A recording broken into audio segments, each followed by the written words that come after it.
So will he be fired or will he retire? That is the haunting question tonight for embattled FBI Deputy Director Andrew McCabe.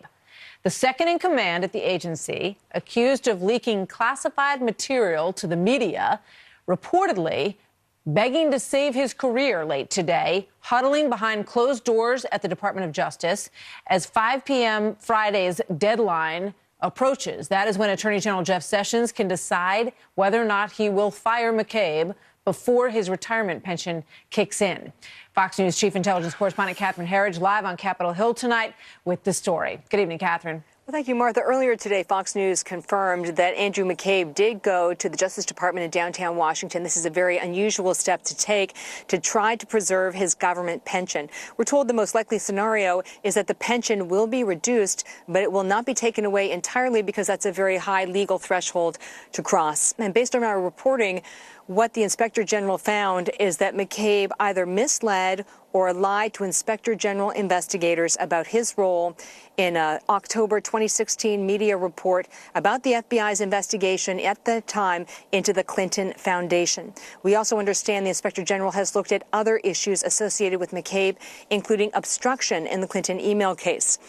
Earlier today, the White House press secretary was asked about McCabe and his pension, saying that it's not a decision for them to take. That's a determination that we would leave up to Attorney General Sessions, but we do think that it is well documented that he has had some very troubling behavior and by most accounts a bad actor and should have some cause for concern, but that would be a determination that DOJ would have to make. Also late today, 4 senior Republicans in the Senate have written to the Attorney General and Deputy Attorney General Rod Rosenstein asking him to appoint a second special counsel to look at the FBI and Justice Department's handling of the Russia probe before the special counsel Robert Mueller was appointed. The key thing here is that you're really, in essence, talking about the same actors that the Inspector General was investigating under the Clinton email probe. So FBI Director Comey, his deputy Andrew McCabe, also that senior FBI agent Peter Strzok, the FBI lawyer Lisa Page, and perhaps even the Attorney General. Martha. Yeah, I saw the interview that Brett did just a little while ago with Chairman Grassley and with Senator Graham. And Senator Grassley suggested, Catherine, that this would not be an entirely different special counsel or second special counsel per se, but that they want to know that somebody is addressing those issues. Correct. Either in connection with the Inspector General or alongside the Inspector General? Well, that's right. They laid out 2 options, the appointment of a special counsel, or they wanted to have a U.S. attorney partner with the current Inspector General at the Justice Department to look at the Russia-related issues. The other thing you probably caught in Brett's interview was a big headline, because in the documents released by the senators today, there's the actual language from the FISA application warrant by the FBI. And for the first time, you can see what is the central issue in a criminal referral for that British spy, that he told the FBI he had not been talking to anyone else beyond Fusion GPS and the FBI, when in fact he had been talking to the media. So the bottom line is that you have the central player in all of this that sort of kick-started it in many respects, lying or apparently lying to the FBI, or the FBI misleading the FISA court about that information, Martha. Big deal. Catherine, thank you very much. You're welcome. So my next guest says that Andrew McCabe, the deputy FBI director, perhaps should also be worried about his own legal future, perhaps more than the pension.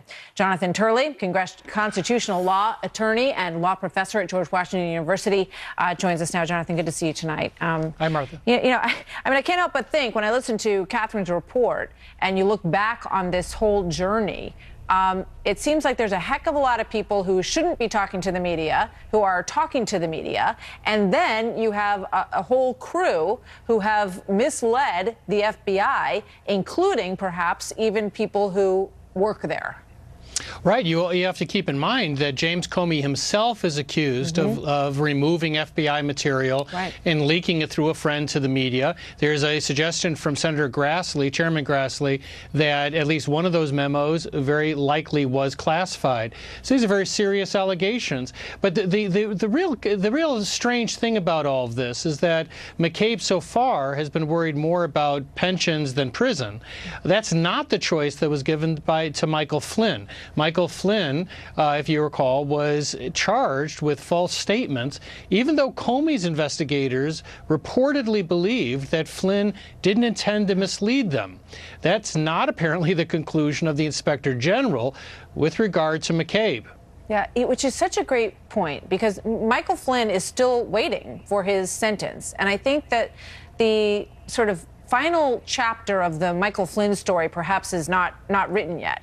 And when you go back and you take a look at what Andrew McCabe did, misleading the investigators, according to these reports, about leaking to the media, and also about this laptop that his office had uncovered, which belonged to Huma Abedin, Hillary Clinton's very close associate, and her then husband, Anthony Weiner, and that he waited 3 weeks during the heat of the election to sort of pass that information up the chain of command, right? Right, that's particularly odd. I mean, you have one of the highest profile investigations at the Department of Justice. They get this laptop, which is really a seismic event, and it just seems to get lost for 3 weeks. I mean, it's like the entire bureau it was contemplating its collective navel for 3 weeks, and it's very, very odd. And part of the interesting contrast as well is that Michael Flynn was accused of misleading investigators about something that wasn't illegal, not even unprecedented. The meeting with Russians didn't violate a law, not a constitutionally enforceable law. What McCabe did was a violation. So in terms of, but you write in your piece that it's highly unlikely that the Justice Department would treat these two men the same way, even though it appears that they have sort of parallel stories in many ways. Well, if history is any measure, it's unlikely that they're going to charge him. And this is part of the sort of animal farm existence we have in Washington, where everyone's equal, but some people are more equal than others. McCabe is one of those people that may be more equal than others. You know, in terms of James Comey, and I think one of the questions here that we don't know the answer to is whether or not Andrew McCabe shared the information about that laptop with his boss, James Comey. Do we know the answer to that? We don't. So that's still hanging out there, and he's cooperating with the Mueller investigation, correct? He is, but what's also curious again is that there's no indication that Mueller is treating Comey as himself possibly guilty of these types of violations. You know, Comey has in the past denied that he has made leaks. It's not clear if he could be accused of a false statement there. But the removal of these memos was portrayed by other networks as akin to a diary, which is perfectly ridiculous. Those memos were clearly FBI material. The FBI has indicated that. And some of the memos appear to be classified. Thank you, Jonathan. Always good to see you. Thanks for coming in tonight.